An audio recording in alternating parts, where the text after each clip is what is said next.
Hola, muy buenas tardes a todas, a todos y a todes. Estamos en una nueva conversación aquí en La Fontana. El día de hoy con Lucía Damer, socióloga, doctora en ciencias políticas, profesora de la Universidad de Santiago de Chile, comentarista en distintos espacios, tanto de televisión como de otros medios de comunicación.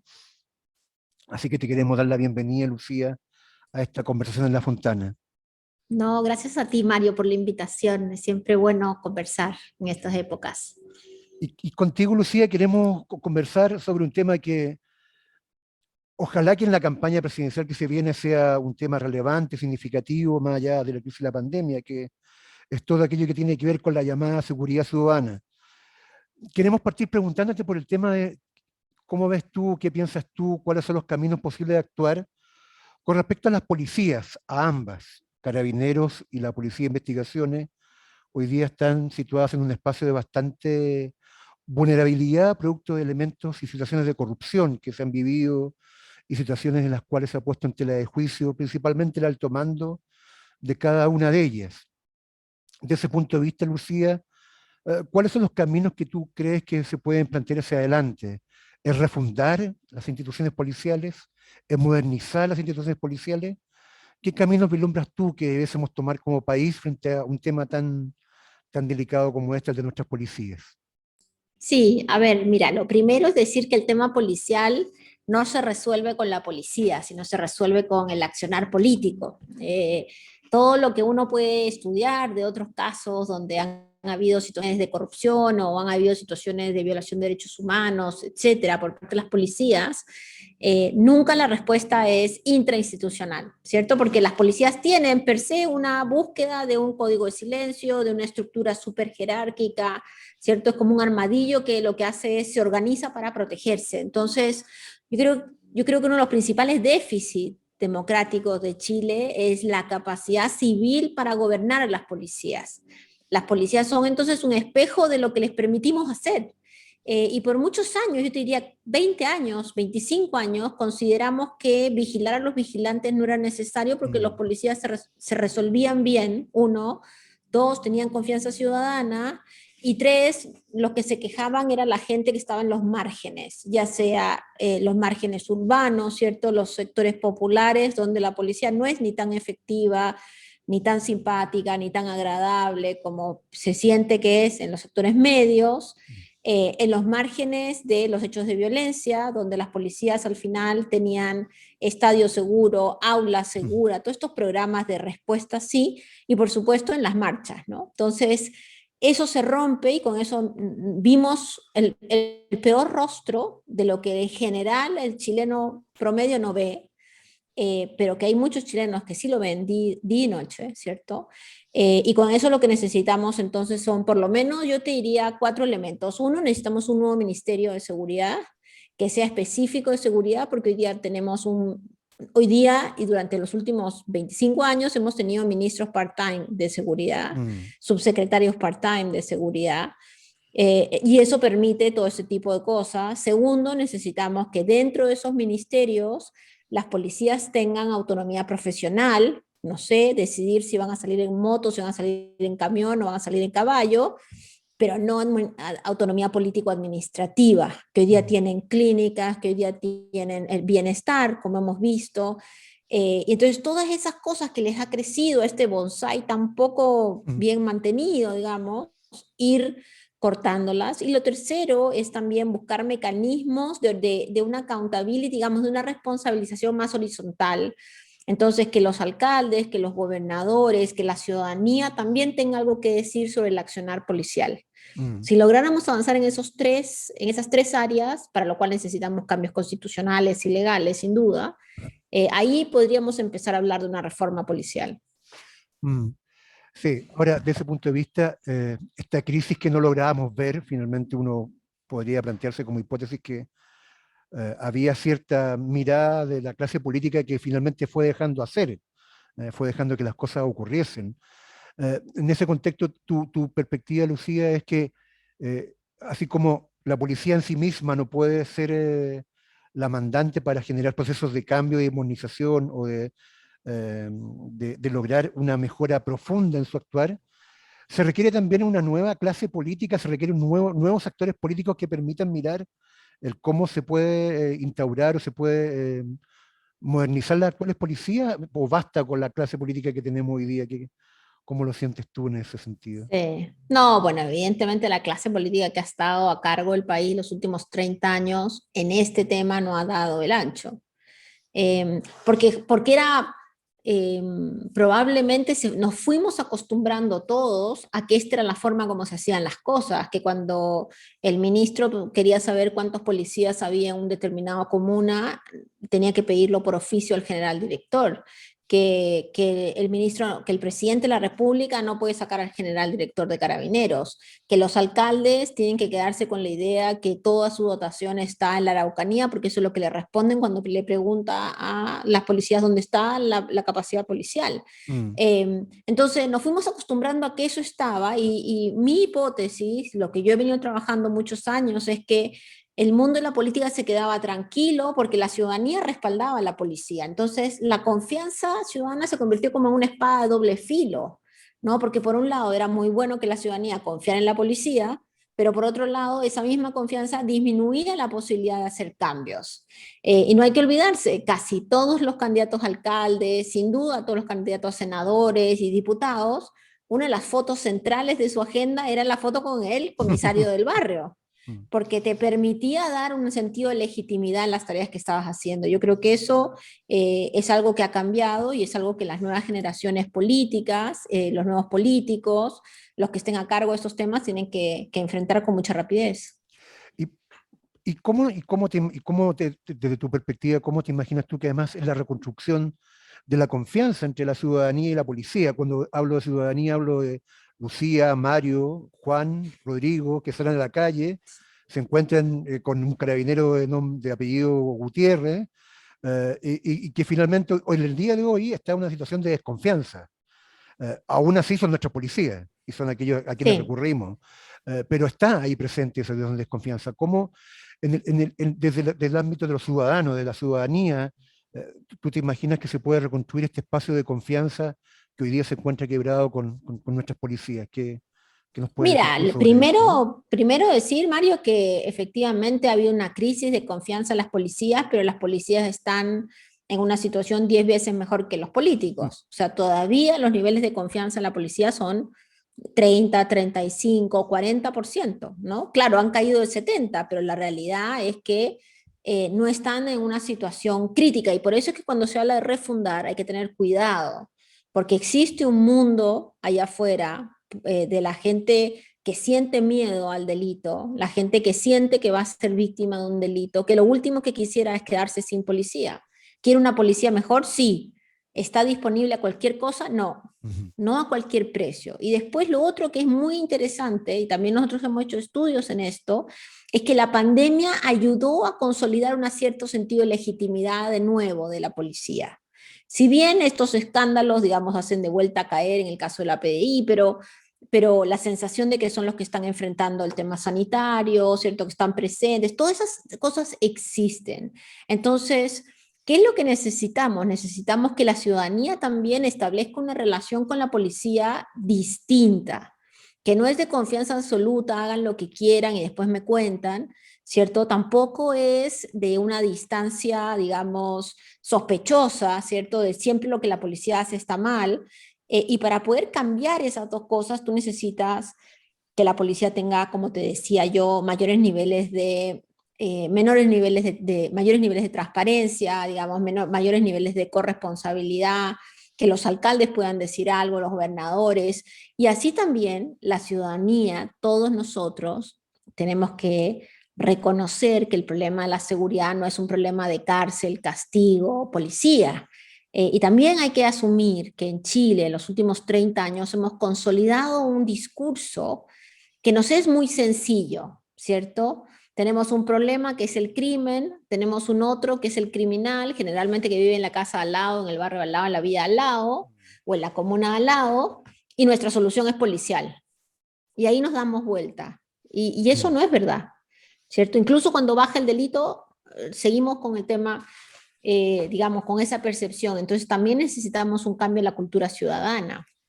Y eso va a tomar, por supuesto, mucho tiempo y sin duda requiere de, yo creo, niveles importantes de acción política. Mientras los políticos estén con se va a acabar la fiesta, la cárcel es una playa, etcétera, etcétera, obviamente la ciudadanía cree que la delincuencia está rampeando y que finalmente la cárcel es una playa, cosa que no es verdad.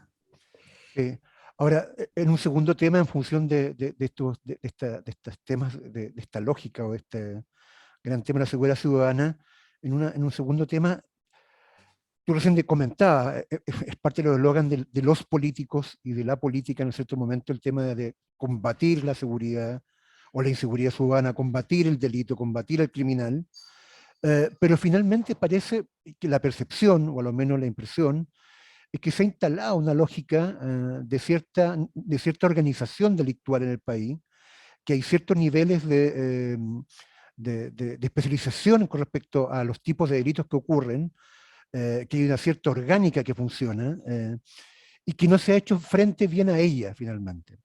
Y en particular está el tema del narcotráfico y el narcotráfico como espacio de ocupación del territorio, no solamente en la región metropolitana, sino que también en otras ciudades importantes. De ese punto de vista, Lucía, ¿cuál es tu impresión? Efectivamente, si comparamos lo que nos ha pasado desde el retorno a la democracia al día de hoy, tenemos un tema con respecto al tema del narcotráfico, tenemos un tema con respecto al tema del crimen organizado. ¿Es efectivamente cierto esto que percibimos o que nos damos cuenta en las noticias? Es como tal? Sin duda tenemos un tema. Acuérdate, en el gobierno del presidente Lagos, los iniciales esfuerzos que había para mirar el tema de barrio seguro, uno terminaba con un análisis diagnóstico de 10, 12 barrios, ¿cierto? Donde había presencia evidente de narcotráfico. Hoy día estamos en la centena de barrios. Entonces, efectivamente hay un problema muy localizado, ¿cierto? En diferentes partes del país, pero hay un problema porque hay un mercado ilegal pujante, porque tenemos cada vez más consumidores, consumidores problemáticos que fortalecen este mercado. También un problema porque al parecer Chile sería, y eso lo dice Naciones Unidas en su informe del año 2019, ¿cierto? Chile sería además un lugar desde el cual se está exportando droga. Entonces, para que uno pueda exportar droga no siendo productor, significa que los niveles de corrupción no solamente están localizados a niveles puntuales, sino que ya hay estructuras, ¿cierto?, construidas para esos procesos. Entonces, si tú sumas el hecho de que hay mucha demanda y que por otro lado pareciera, todo indicaría que debe haber mecanismos de suavización, de corrupción en algunas instituciones que permiten el movimiento de las drogas, y ahí donde se mueven las drogas, se mueven las armas, se mueve la gente, se mueve la minería ilegal, digamos, etcétera, ahí empiezas a darte cuenta que la situación donde se creía que Chile estaba como al margen de el camino de la criminalidad organizada ha terminado. Ahora, acá, ¿qué necesitamos hacer? Porque en el fondo el diagnóstico yo creo que es bastante compartido. Necesitamos poner énfasis en los lugares donde todavía no le hemos puesto tanto énfasis. Todavía nuestras policías entregan información casi como de éxito de la cantidad de decomisos, sabiendo ya en el mundo que los decomisos no significan nada y que generalmente son un porcentaje más o menos estable de la cantidad de droga que hay en un territorio. Pero siguen mostrándonos los decomisos como si fuera un indicador de éxito. Lo mismo con los detenidos. Hay miles de detenidos y uno dice, bueno, ¿eso para qué sirve? Entonces, hemos seguido concentrándonos en la parte más débil de esta pirámide, que son los consumidores problemáticos, los jóvenes y niños que están en los sectores populares, que son los mal llamados soldados o perros, ¿cierto? Pero de esos, los niveles de reproducción de esa gente que está disponible para trabajar son gigantes. Entonces uno necesita levantar un poco la vara y empezar a mirar en las estructuras económicas de este negocio, porque este es un negocio que tiene además una enorme cantidad de espacios grises. Entonces, si tú empiezas a mirar compras masivas de tierras al contado, movimientos extraños respecto a inversiones, etcétera, tú ahí te das cuenta que hay que poner un poquito el ojo desde la plata que está dentro de Chile, ¿no? mm, y empezar a mirar eso con mucho más detalle. Y por supuesto, el otro lado que no hemos enfrentado con certeza es el tema del consumo problemático. Porque ahí donde hay consumo problemático vamos a tener droga. O sea, no, es una situación que todavía no se ha resuelto en ningún país, ¿cierto? Salvo los países donde van a matar a los que tienen consumo problemático, pero dado mm, que eso no es nuestro carácter, sino nosotros mm, estamos en una situación democrática, lo que tenemos que hacer es fortalecer el área de la salud pública, que reconoce los problemas de consumo problemático de alcohol y drogas, ¿cierto? Entrar en la discusión seria de la liberalización o la despenalización del consumo de marihuana y tal vez otras drogas.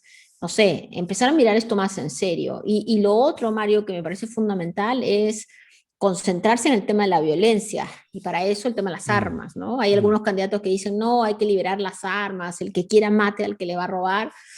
Bueno, no, eso, eso después te vienen a matar a ti, digo. mm, Contemos la película, hay que contarla entera, ¿no?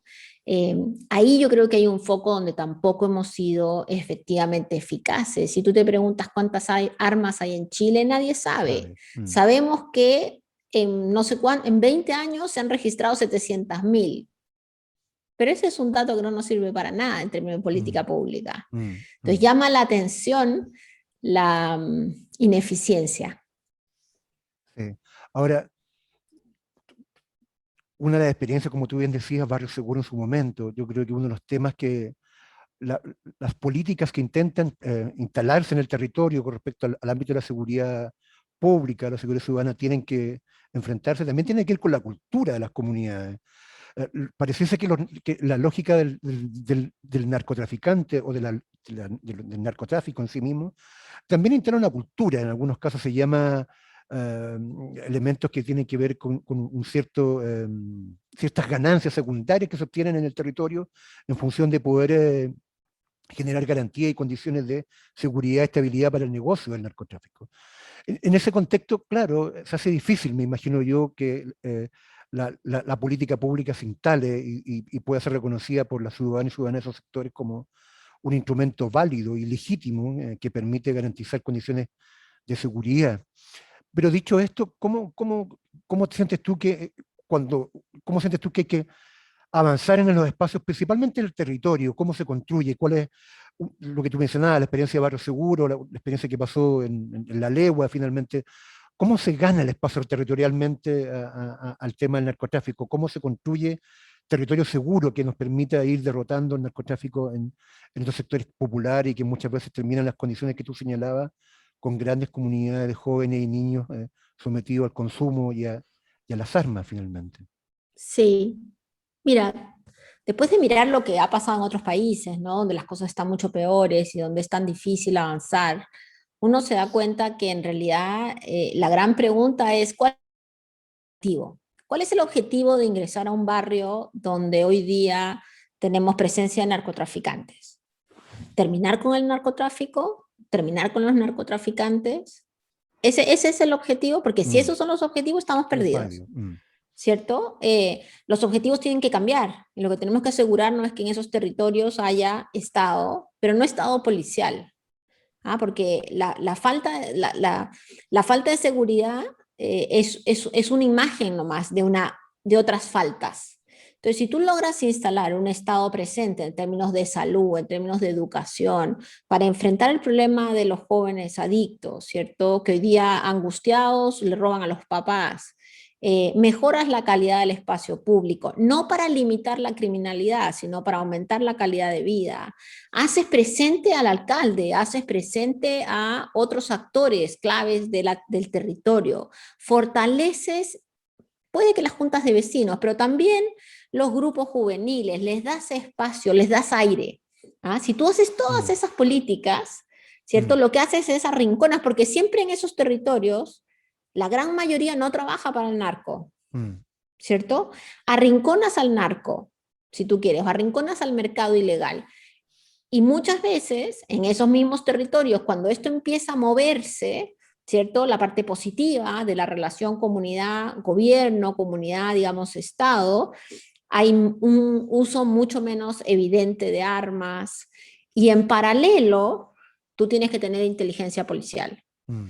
O sea, pensar que el narcotráfico, que es una industria mundial, con niveles de ganancia en millones de dólares, no millones de pesos, se va a enfrentar por un grupo comando que va a tener una escucha y va a entrar a un lugar y se va a llevar 6 personas, pues es muy poco profesional. Entonces, cuando tú tienes inteligencia policial que te permite identificar dónde está el dinero de ese grupo, porque no está en ese territorio, Mm. quiénes son Sí. los proveedores de ese grupo. O sea, tú logras mirar todo, puedes efectivamente enfrentarlo. Y a la hora de enfrentarlo, probablemente vamos a necesitar programas para el eslabón más chico. Porque, Mm.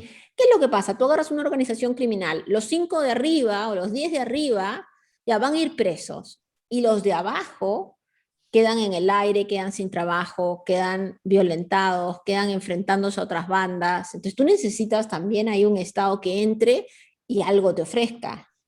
Contraintuitivo porque la ciudadanía lo que quisiera es que ojalá se vayan todos presos para siempre a la cárcel y nunca más salgan. Ya, no, eso no sucede, la gente Mm. queda fuera o sale.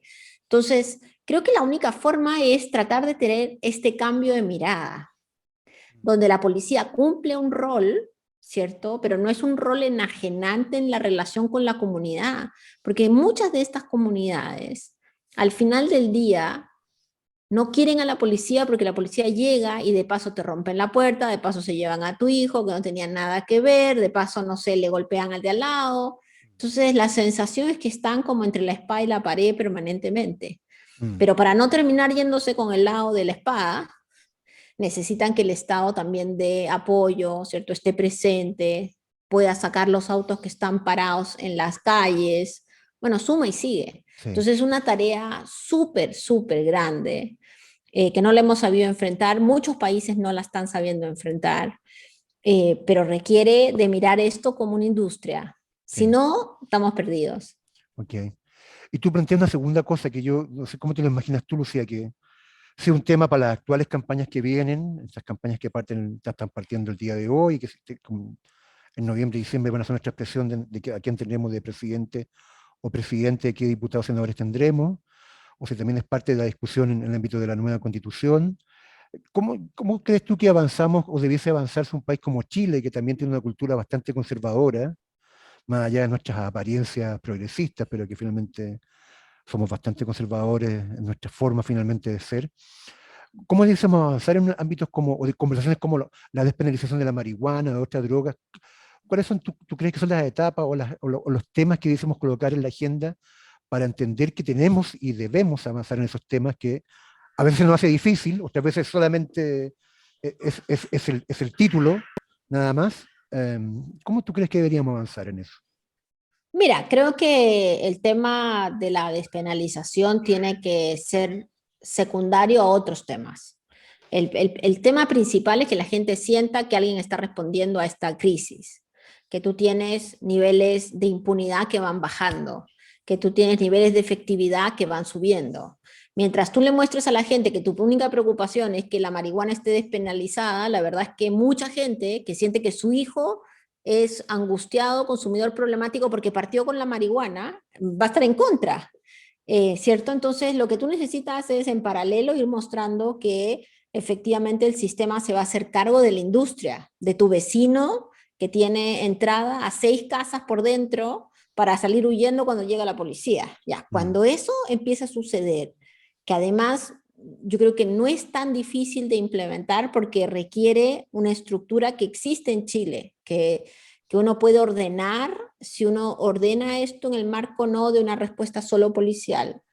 Tenemos que tener la conversación muy seria sobre el alcohol y las drogas. El alcohol tiene que tener más impuestos. O Mm. sea, no puede ser que asumamos que la diversión nacional es emborracharse hasta caerse muerto el 18 de septiembre, como si eso fuera algo natural, porque eso también ha generado muchos problemas. Mm. Tampoco podemos asumir que la gente empastillada completamente todo el día es algo natural. O sea, hay un fenómeno bien estructural, ¿ah?, en esto. Y por supuesto, cuando tú tienes más control sobre la policía, puedes tener mayores requerimientos de efectividad. El día que tengamos un Ministerio de Seguridad Pública, habrá un ministro al cual uno le podrá preguntar por qué la policía no está llegando a ciertos territorios. Y habrá niveles de accountability, digamos, mucho más altos, ¿no? Mm, Creo que ese es el camino. En ese camino está la discusión sobre la liberalización de la marihuana, está la discusión sobre una revisión de las penas hoy día, ¿cierto? Hay un camino muy importante que hacer, pero no creo que justamente por la forma de ser de la gente y por las preocupaciones que tiene la gente hoy en día, no creo que tendría que ser el primer tema de agenda, porque es visto como una agenda del sector ABC1, sí, ¿cierto? sí. Y en el fondo, cuando uno ve los territorios, lo que se vive, evidentemente es una agenda del ABC1, a pesar que un joven ABC1 encontrado fumando marihuana no le pasa nada y uno del sector popular va preso. Y Mm, ahí está el centro de la desigualdad de las políticas de seguridad, por ejemplo. sí, sí, toda la razón, de verdad, toda la razón. Oye, Lucía, y en el ámbito de lo que está pasando con el tema de la Convención Constituyente y la nueva Constitución, ¿cuáles son tus expectativas con respecto al tema de la seguridad pública, al tema de la seguridad ciudadana? ¿Qué expectativa tienes tú con respecto a lo que pueda salir de esta nueva carta fundamental de nuestro país? Oh, yo tengo muchas expectativas con la Constitución, pero respecto a los temas de seguridad tengo tres. Una, que efectivamente revisemos el concepto de seguridad nacional. Creo que este es un concepto antiguo, añejo, que nos lleva a un pasado más bien de seguridad interna que deberíamos de cambiar. De la mano de eso y sacarlo de un montón de áreas donde no debería estar mencionado, de la mano de eso, policías y militares no deberían de tener un capítulo propio, sino deberían de ser un par de líneas dentro del capítulo del Ejecutivo, ¿cierto? Diciendo para qué sirven las policías y para qué sirven las Fuerzas Armadas, y en ese sentido sacando sus leyes orgánicas, en el caso policial, la de carabineros, del rango constitucional para entonces entrar en la pelea en el Congreso, Mm, ¿cierto? A mm, hacer los cambios que se tienen que hacer. mm, Y la tercera, que creo que el Consejo de Seguridad Nacional, el famoso COSENA, también debería desaparecer de la Constitución y ya mirar estos temas de una forma distinta. ok, Ojalá se puedan hacer, yo creo que hemos hecho toda la incidencia posible en los que nos dedicamos a estos temas, y creo que tenemos grupos importantes de lo que en la constituyente, del mundo social, del mundo de la izquierda y de la centroizquierda también, bueno, está muy poco representada, pero mm, del Partido sí, Socialista en todo mm, caso, que estarían de acuerdo con una propuesta de este estilo. ok, ok. Oye, siempre, Lucía, se nos hace corta la media hora con nuestras entrevistadas y con nuestros entrevistados, pasa siempre el tiempo volando, pero al final de nuestra conversación le pedimos un regalo a nuestras entrevistadas, nuestros entrevistados, que nos puedan regalar qué leer y qué ver en estos días. Así que te queremos proponer que nos Muy cuentes bien, qué podríamos leer y qué podríamos ver en estos días en que se va terminando sí. el invierno ya. Muy bien, yo estoy empezando a leer este libro que se llama Esa gente de Chico Buarque, em, que es un libro que me recomendaron mucho y que yo también recomiendo, que es sobre el Brasil de Bolsonaro. Es una historia muy interesante, además de un Chico Buarque no solamente escribe, sino Mm, principalmente, digamos, es un artista a todo nivel, así que se lo súper recomiendo. Y también les recomiendo el de Hernán Rivera Letelier, no sé si se ve ahí, que se llama El secuestro de la hermana Tegualda, que acaba de salir, ya. y que también está en mi lista para empezar a leer. Eh, y en series estoy viendo en HBO una que se llama White Lotus, que es como eh, lote, ¿cómo se llama esa flor blanca? White Lotus. Y en Netflix estoy viendo El Reino, que es una serie argentina sobre la política y la religión, tremenda. Así que Ya, las dos se las recomiendo. ya, pues, oye, Lucía, te queremos agradecer por tu tiempo, por tu disposición, por tus ideas, por tu conversación. Así que estamos muy, muy contentos de haberte encontrado el día de hoy y haber conversado contigo. No, gracias a ti, Mario. Me alegro verte y saludos a todos y Ya, todas. pues, así que nos estaremos encontrando en otro momento, en otra conversación aquí en La Fontana. Muchas gracias a todas, a todos y todes. Nos vemos en la próxima.